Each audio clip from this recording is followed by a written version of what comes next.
Consider a uniformly charged ring of radius r. Find the point on the axis where the electric field is maximum. यहाँ पर एक ring दी हुई है, uniformly charge ring का radius r है. ये पूछा गया कि यहाँ से एक्सिस के अलोंग किस पॉइंट पे, मतलब सेंटर से कितनी डिस्टेंस पे इलेक्ट्रिक फील्ड मैक्सिमम होगा, ये पूछा गया. देखो सेंटर पे इलेक्ट्रिक फील्ड क्या हो जाएगा, जीरो. सेंटर पर क्या हो जाएगा, जीरो हो जाएगा इलेक्ट्रिक फील्ड. सेंटर पे इलेक्ट्रिक फील्ड जीरो, तो बात पक्की है. और इन्फिनिटी पे भी क्या हो जाएगा, जीरो. सेंटर पे जीरो, इन्फिनिटी पे जीरो, तो बीच में कोई ना कोई ऐसी पॉइंट जरूर आएगा जहां पे इलेक्ट्रिक फील्ड की जो वैल्यू है वो मैक्सिमम हो जाएगी. इसका ग्राफ मतलब यानी कि यहाँ पहले ऐसा कुछ होता है, बढ़ते बढ़ते बढ़ते बढ़ते मैक्सिमम, फिर घटते घटते घटते घटते जीरो होता है. ऐसा हमेशा होता है इसमें रिंग के केस में, एक्सिस कह लूँगा. इधर भी पहले बढ़ते बढ़ते बढ़ते पॉइंट आएगा मैक्सिमम, फिर घटते घटते जीरो हो जाता है. रिंग के केस में ऐसा ही होता है. एक रिंग है अगर, तो रिंग के केस में ये वाली जो डिस्टेंस हो जाएगी यहाँ पे, ये वाली जो डिस्टेंस होती है ये होती है a/√2 होती है. एक तो ये रिजल्ट होता है, याद करना होता है कि a/√2 आया कैसे भी समझा दूंगा मैं आपको, बट ये डिस्टेंस होती है a/√2 के बराबर. ये बात तो कंफर्म है कि यहाँ से सेंटर से a/√2 डिस्टेंस पे ही, अगर रिंग का केस है तो रिंग के केस में सेंटर से a/√2 की डिस्टेंस पे इलेक्ट्रिक फील्ड मैक्सिमम होगा. पहले बढ़ते बढ़ते बढ़ते मैक्सिमम हो जाएगा, फिर उसके बाद घटते घटते जीरो हो जाएगा, a/√2 में मैक्सिमम होगा. इसका ग्राफ भी कुछ ऐसा बनता है, E वर्सेस R का. पेपर में ये बोल देता है कि E वर्सेस R का ग्राफ बनाओ रिंग के केस में, ठीक है.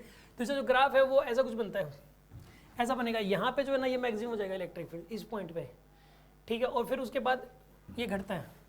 और इधर इधर ग्राफ कैसा बनेगा, इधर इलेक्ट्रिक फील्ड इस डायरेक्शन में होगा, तो डायरेक्शन इस तरफ है तो ऊपर बना दिया, डायरेक्शन इस तरफ है तो नीचे बना देंगे हम लोग. ऐसा होगा इस केस के अंदर. यहाँ पे a/√2 पे इलेक्ट्रिक फील्ड जो है ना वो मैक्सिमम होगा, a/√2 यहाँ से a/√2 पे. अब ये a/√2 आता कहाँ से है, पहली बात तो देखो यहाँ जीरो है सेंटर पे और यहाँ जीरो है, तो दोनों जगह नेगेटिव होने से रहा नहीं, मतलब ही नहीं है नेगेटिव का, तो यहाँ से और यहाँ के बीच में कोई ना कोई वैल्यू मैक्सिमम वाली जरूर होगी. एक रिंग के केस में सेंटर से x डिस्टेंस पे इलेक्ट्रिक फील्ड का फॉर्मूला होता है k क्यू x बाय में r² प्लस x² की power 2 into r² plus x² 3/2. 2 नहीं आता ना, कन्फर्म है क्या होता है, k Q x divided by में r² प्लस x² की पावर 3/2. रिंग के सेंटर से x डिस्टेंस पे ये वाला इलेक्ट्रिक फील्ड होता है. अब हम चाहते हैं कि x की ऐसी वैल्यू पुट करना कि इलेक्ट्रिक फील्ड मैक्सिमम आ जाए. x की वैल्यू सारी वैल्यू पुट कर करके देखोगे आप, a यहाँ पर a क्या है, यहाँ पे रेडियस है a यहाँ पर ऐसा रेडियस है, मतलब यहाँ पे a² आएगा ये, ठीक है. a/√2 का मतलब a रेडियस है यहाँ पे. अब इसमें a की अलग अलग वैल्यू पुट करो, x की वैल्यू एक बार तो a पुट कर दो, a/2 पुट कर दो, a/4 पुट कर दो, a/6 पुट कर दो, a/3, 3a/4, 4a/3, 4a/5, कई अलग अलग पुट करके देखो यहाँ पर भी, और इलेक्ट्रिक फील्ड की वैल्यूज निकाल लो. आप एक चीज़ नोट करोगे कि a/√2 से कम a/√2 पे ही मैक्सिमम वैल्यू आती है. पहली बात तो ये कि a/√2 पुट करो मैक्सिमम इलेक्ट्रिक फील्ड निकल के आएगा, a/√2 के अलावा जो कुछ भी पुट कर लो उससे कम ही आंसर आता है. पहली बात तो ये, ठीक है ना. और इसको डिराइव कैसे किया गया, अब इसको वो मैं समझा देता हूँ. इसको ना dE/dx कर दिया गया. dE/dx जहाँ पे जीरो होता है इसको डिफ्रेंशिएट करना पड़ेगा. और डिफ्रेंशिएट कैसे करोगे आप, डिवीजन रूल लगाओगे इसके अंदर.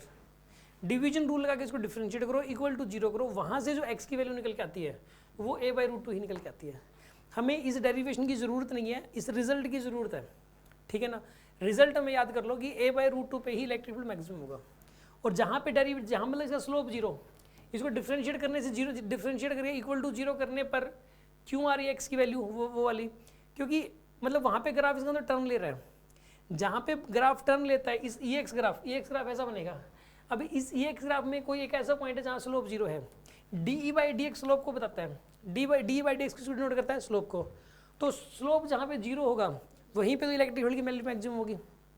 तो इसका जो स्लोप जीरो मतलब dE/dx जीरो, तो dE/dx इक्वल टू जीरो कर दो, डिफरेंशिएट करो इक्वल टू जीरो, वहाँ से x की वैल्यू सॉल्व होकर a/√2 ही निकल के आती है. आपको फाइनली रिजल्ट याद करना है. समझ में आ गया.